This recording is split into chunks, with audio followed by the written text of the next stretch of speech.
बिस्मिल्लाहिर्रहमानिर्रहीम। Dengue virus के साथ गुर्दे भी ख़राब हो सकते हैं और दूसरी सूरत में अगर गुर्दे ऑलरेडी डिस्टर्ब हैं और उसके साथ आपको डेंगू हो गया है तो फिर आपको और भी ज़्यादा एहतियात की ज़रूरत है। और इस सूरत में कुछ ऐसी चीज़ें हैं जो आपके इल्म में होनी चाहिए। आज की वीडियो बनाने का मकसद इन चीज़ों का आम लोगों तक अवेयरनेस पहुंचाना है।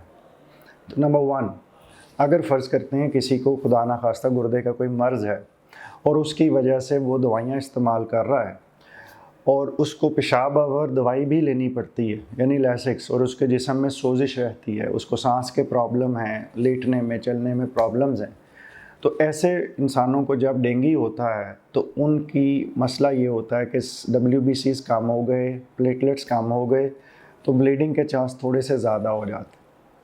और दूसरे नंबर पे ये कि हम आम लोगों को तो ये कहते हैं कि आपने पानी बहुत ज़्यादा पीना है, लेकिन गुर्दे के मर्ज़ में जब डेंगू होता है तो बाज़ गुर्दा और कमज़ोर पड़ जाता और यूरिन आना कम हो जाता। ऐसी सिचुएशन में पानी का इस्तेमाल इतना करना है कि जितना यूरिन आ रहा है उतना पानी भी इस्तेमाल करें। डिहाइड्रेशन बिल्कुल ना होने दें, लेकिन बहुत ज़्यादा पानी का इस्तेमाल उल्टा काम ख़राब कर सकता है। उससे जिस्म के अंदर, क्योंकि समझिए ये कि ऑलरेडी गुर्दे के कुछ मरीज़ों में जिनमें सोजिश है उनमें पानी ज़रूरत से ज़्यादा होता है। हाँ, उनका BP अगर फॉल कर जाए, ब्लड प्रेशर फॉल कर जाए, दिल की रफ्तार तेज़ हो, हाथ पांव ठंडे हो रहे हों, उस सूरत में फ़ौरी तौर पे डॉक्टर के पास लेने जाएं। और कितना फ्लूइड लगाना है, कौन सा लगाना है, ये अपने नेफ्रोलॉजिस्ट को फ़ैसला करने दीजिए, ये आपके फ़ैसला करने की चीज़ नहीं। ओरल पानी आप उस पेशेंट को ज़्यादा दे सकते हैं जो उसका BP कम हो रहा है और वो मुकम्मल होश में है। अगर वो होश में नहीं है तो उनके मुँह में पानी मत डालें।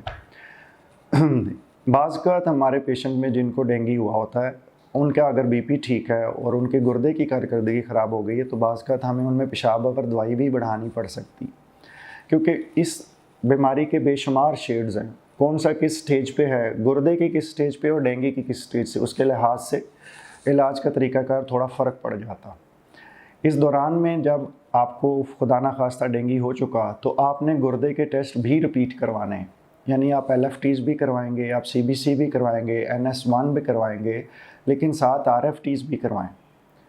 अगर RFTs और सीरम इलेक्ट्रोलाइट्स के अंदर ख़राबी तेज़ी से बढ़ गई है तो आपको अपने नेफ्रोलॉजिस्ट से रुजू करना चाहिए, ताकि जो नमक की ट्रीटमेंट है, जो सोडियम कम होने की ट्रीटमेंट में नमक भी देना पड़ता है, उसके अंदर सोडियम बाइकार्बोनेट भी देना पड़ता है, उसके लिए कौन सी दवाई चूज़ करनी है, डायूरेटिक देना है या नहीं देना, कितना पानी देना है, कितनी देर तक देना है, ये सारी चीज़ें इंतहाई टेक्निकल हैं और ये हर मरीज़ के लिए थोड़ी डिफरेंट है।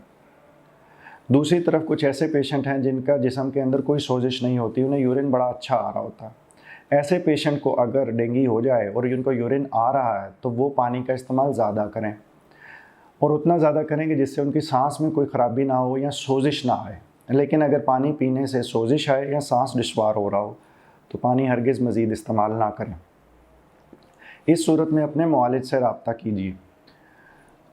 तीसरी पॉसिबिलिटी ये है कि एक पेशेंट है और उसको सिर्फ डेंगू था, लेकिन उसे गुर्दे का कोई मसला नहीं था, लेकिन जब डेंगू ख़राब हुआ, BP ड्रॉप हुआ, दवाइयाँ मिलीं, तो उसके बाद केराटिनिन ख़राब हो गई।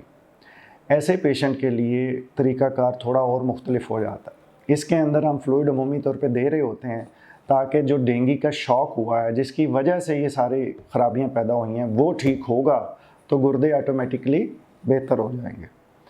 लेकिन इन तमाम चीज़ों के बारे में आज की वीडियो बनाने का मकसद ये था कि गुर्दे का मर्ज़ और डेंगू ये अच्छा कम्बिनेशन नहीं है। अल्लाह आपको महफूज रखे इस तरह की तमाम बीमारियों से, लेकिन ऐसा कोई प्रॉब्लम आ जाए तो अंदाज़े से ट्रीटमेंट मत कीजिए।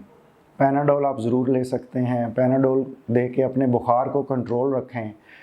जितना बुखार कंट्रोल रहेगा डिहाइड्रेशन के चांस उतने कम रहेंगे, लेकिन इससे आगे का कोई भी इलाज का स्टेप आपके मुआलिज के मशवरे से होना चाहिए। अपना बहुत ख्याल रखें। अल्लाह ताला आपको मुकम्मल ज़िंदगी दे और दूसरों की ज़िंदगी मुकम्मल करने का शर्फ अता करे। शुक्रिया।